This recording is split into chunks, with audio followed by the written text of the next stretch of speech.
नमस्कार दोस्तों, आप सभी का स्वागत है हमारे यूट्यूब चैनल इंडियन फैक्ट बाबू पर। और आज की वीडियो में हम जानेंगे शिव जी के बारे में ज्योतिर्लिंग कौन से है, वो कहाँ पर स्थित है और उनसे जुड़ी कुछ रोचक बातें। तो चलिए जानते हैं ज्योतिर्लिंग का अर्थ क्या है और ज्योतिर्लिंग की उत्पत्ति कैसे हुई। ज्योतिर्लिंग दो शब्दों से मिलकर बनता है, ज्योति और लिंग। मान्यता है कि शिव जी प्रकाशमान ज्योति के रूप में प्रकट हुए थे और यह धरती के 12 अलग अलग स्थानों पर अपने अलग अलग रूपों में साक्षात विराजमान हुए थे। ज्योतिर्लिंग का अर्थ प्रकाश स्तंभ होता है। ऐसा कहा जाता है कि एक बार भगवान ब्रह्मा और भगवान विष्णु के बीच में यह बहस हुई कि कौन सर्वोच्च देवता है। तभी भगवान शिव प्रकाश स्तंभ के रूप में प्रकट हुए और दोनों देवताओं से प्रकाश स्तंभ का अंत ढूंढने को कहा। भगवान विष्णु ऊपर की ओर और भगवान ब्रह्मा नीचे की ओर इस ज्योतिर्लिंग का अंत खोजने चले गए, लेकिन फिर भी उन्हें इसका अंत नहीं मिला। उसके बाद भगवान शिव ने प्रकाश स्तंभ को पृथ्वी पर गिरा दिया और आज उसे ही ज्योतिर्लिंग के नाम से जाना जाता है। तो चलिए अब जानते हैं भगवान शिव जी के 12 ज्योतिर्लिंगों के बारे में। नंबर 1 पर है सोमनाथ ज्योतिर्लिंग, गुजरात। सोमनाथ ज्योतिर्लिंग भारत के गुजरात में स्थित है। यह ज्योतिर्लिंग गुजरात के सौराष्ट्र नामक क्षेत्र में स्थित है। यह पृथ्वी का पहला ज्योतिर्लिंग माना जाता है। यहाँ पर माना जाता है कि देवताओं ने पवित्र कुंड बनाया था, जिसे सोमनाथ कुंड माना जाता है। इस कुंड में स्नान करने से मनुष्य या किसी भी जीव के सारे पाप नष्ट हो जाते हैं और वह मृत्यु जन्म के चक्र से मुक्त होकर मोक्ष को प्राप्त कर लेता है। दोस्तों, सोमनाथ ज्योतिर्लिंग का उल्लेख ऋग्वेद, शिव पुराण, स्कंद पुराण, श्रीमद् भगवद गीता में भी मिलता है। इससे हम अनुमान लगा सकते हैं कि यह मंदिर कितना पुराना हो सकता है। ऐसा माना जाता है कि सबसे पहले इस मंदिर को भगवान ने चंद्रदेव से बनवाया था और भगवान चंद्र को सोमदेव के नाम से भी जाना जाता है। पुराणों के अनुसार इस मंदिर के सुनहरे भाग का निर्माण चंद्रदेव ने और चांदी का भाग सूर्यदेव ने बनाया था। चंदन के भाग को भगवान श्री कृष्ण ने बनवाया था और पत्थर की संरचना को भीमदेव नामक राजा ने बनवाया था। इस मंदिर पर महमूद गजनी ने तकरीबन 16 बार आक्रमण किया और 16 बार इस मंदिर को खंडित किया था और इसे फिर से 16 बार वापस खड़ा करा गया। नंबर 2 पर है मल्लिकार्जुन ज्योतिर्लिंग, आंध्र प्रदेश। मल्लिकार्जुन ज्योतिर्लिंग आंध्र प्रदेश के कृष्णा नदी के तट पर स्थित है और यह ज्योतिर्लिंग श्रीशैल नामक पर्वत पर स्थित है। कई राजाओं ने मल्लिकार्जुन ज्योतिर्लिंग का रखरखाव करने में अपना महत्वपूर्ण योगदान दिया है, लेकिन इतिहास की किताबों में जो पहला नाम मिलता है वह सतवाहन साम्राज्य का है। छत्रपति शिवाजी महाराज ने भी मल्लिकार्जुन ज्योतिर्लिंग के रखरखाव में अपना योगदान दिया था। मल्लिकार्जुन ज्योतिर्लिंग की एक खास बात यह भी है कि इसी के पास में एक शक्तिपीठ भी है और भारत में कुल 51 शक्तिपीठ है। नंबर 3 पर है महाकालेश्वर ज्योतिर्लिंग, उज्जैन, मध्य प्रदेश। महाकालेश्वर ज्योतिर्लिंग मध्य प्रदेश के उज्जैन में स्थित है। यह 12 ज्योतिर्लिंगों में एकमात्र ज्योतिर्लिंग है जो दक्षिण मुखी है और यहाँ प्रतिदिन 5,000 से ज्यादा भक्त पूजा के लिए आते हैं। त्योहारों पर यहाँ 20,000 से 30,000 भक्तों की भीड़ लग जाती है। महाकालेश्वर ज्योतिर्लिंग एकमात्र दक्षिण मुखी ज्योतिर्लिंग है जो अपने आप प्रकट हुआ था। महाकालेश्वर ज्योतिर्लिंग में भगवान शिव की पूजा जलती हुई चिता की राख व भस्म से महाकाल शिव जी की पूजा की जाती है। नंबर 4 पर है ओमकारेश्वर ज्योतिर्लिंग, मांधाता, मध्य प्रदेश। यह ज्योतिर्लिंग मध्य प्रदेश के खंडवा जिले में शिवपुरी द्वीप में स्थित है। इसे मंदाता पर्वत के नाम से भी जाना जाता है। इस ज्योतिर्लिंग के पास में नर्मदा नदी बहती है। यह इंदौर शहर के लगभग 75 किलोमीटर की दूरी पर स्थित है। ओमकारेश्वर मंदिर का नाम ओमकारेश्वर इसलिए पड़ा है क्योंकि इस ज्योतिर्लिंग के चारों ओर पहाड़ है और चारों ओर जो नदी बहती है वह ओम का आकार बनाती है। ओमकारेश्वर का अर्थ होता है ओम के आकार का ज्योतिर्लिंग। नंबर 5 पर है केदारनाथ ज्योतिर्लिंग, उत्तराखंड। यह ज्योतिर्लिंग उत्तराखंड में स्थित है। दोस्तों, केदारनाथ ज्योतिर्लिंग पूरे विश्व में सबसे अधिक लोकप्रिय ज्योतिर्लिंग है और यहाँ पर विश्व भर से लाखों लोग भगवान केदारनाथ के दर्शन के लिए आते हैं और इन लोगों में केवल हिंदू ही नहीं, क्रिश्चियन और यहूदी धर्म के लोग भी आते हैं। केदारनाथ ज्योतिर्लिंग समुद्र तल से तकरीबन 3,584 मीटर ऊंचा है। उत्तराखंड में भगवान केदारनाथ का ज्योतिर्लिंग उत्तराखंड के 4 धाम यात्रा का एक धाम भी है। ऐसा माना जाता है कि केदारनाथ धाम को पांडवों ने खोजा था। वह अपने पापों से मुक्ति पाने के लिए केदारनाथ धाम पहुंचे थे और केदारनाथ धाम का निर्माण पांडवों ने ही सबसे पहले करवाया था।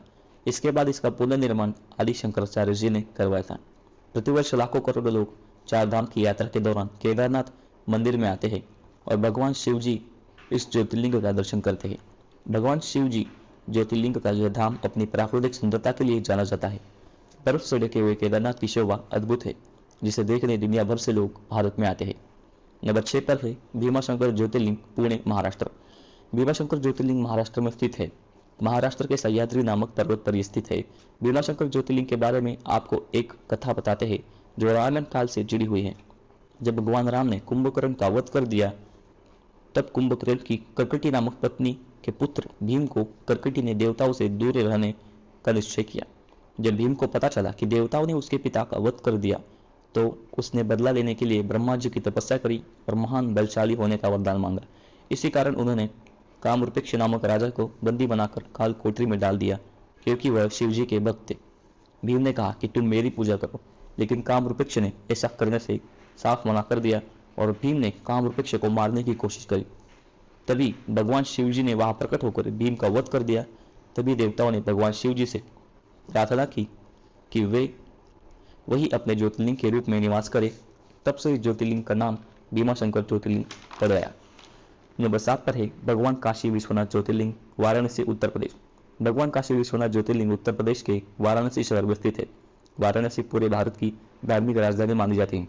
विश्वनाथ ज्योतिर्लिंग को काशी विश्वनाथ भी कहा जाता है और यह मान्यता है कि जब पृथ्वी बनी थी तब सूर्य की पहली किरण काशी पर ही पड़ी थी। इस मंदिर को कई बार तोड़ने की कोशिश की गई। औरंगजेब ने इस मंदिर को तोड़ने की कोशिश की गई और इसके ही पास में एक मंदिर था जिसे भी तोड़ने की कोशिश की गई और वहाँ एक मस्जिद का निर्माण कराया गया और वही मस्जिद आज ज्ञानवापी मस्जिद के नाम से जानी जाती है। हर साल मुख्यतः श्रावण महीने में इस मंदिर में भक्तों की इतनी भीड़ लगती है कि उनकी गणना करना संभव नहीं। काशी के निवासी बाबा विश्वनाथ ज्योतिर्लिंग आज पूरी दुनिया के आकर्षण का केंद्र है और खासकर भारत के दक्षिण क्षेत्रों में वर्षभर भगवान शिव के भक्त काशी विश्वनाथ मंदिर की यात्रा करते हैं और भगवान शिव जी के ज्योतिर्लिंग का दर्शन करते हैं। दशाश्वमेध घाट के किनारे बसा हुआ यह मंदिर, इसका भव्य नजारा किसी स्वर्ग से कम नहीं। नंबर 8 पर है त्र्यंबकेश्वर ज्योतिर्लिंग, नासिक महाराष्ट्र। त्र्यंबकेश्वर ज्योतिर्लिंग महाराष्ट्र के नासिक में स्थित है। त्र्यंबकेश्वर ज्योतिर्लिंग ब्रह्मगिरी नामक एक पर्वत पर स्थित है जहाँ से गोदावरी नदी की शुरुआत होती है। त्र्यंबकेश्वर ज्योतिर्लिंग के नाम इसलिए भी जाना जाता है क्योंकि यहाँ पर 3 छोटे छोटे लिंग है जिन्हें ब्रह्मा, विष्णु और शिव जी के प्रतीक भी माना जाते हैं। यह मंदिर महाराष्ट्र के नासिक शहर में दूर गौतमी नदी के तट पर स्थित है। नंबर 9 पर है वैद्यनाथ ज्योतिर्लिंग, देवघर, झारखंड। वैद्यनाथ ज्योतिर्लिंग झारखंड के संथाल परगना के पास स्थित है। शिवपुराण में हुए वर्णन के अनुसार इसे भगवान शिव के पावन धाम को चिताभूमि भी कहा जाता है। भगवान वैद्यनाथ ज्योतिर्लिंग की रावण की भक्ति का प्रतीक भी माना जाता है और यह ज्योतिर्लिंग अपने भक्तों की कामनाओं को पूरा करने और उन्हें रोग मुक्त बनाने के लिए प्रसिद्ध है।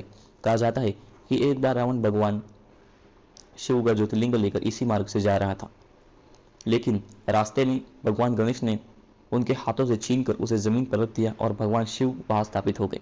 कहा जाता है कि एक बेजू नाम के ग्वाले की गाय रोजाना वहां घास चरते हुए अपना दूध भगवान शिव को समर्पित कर देती थी।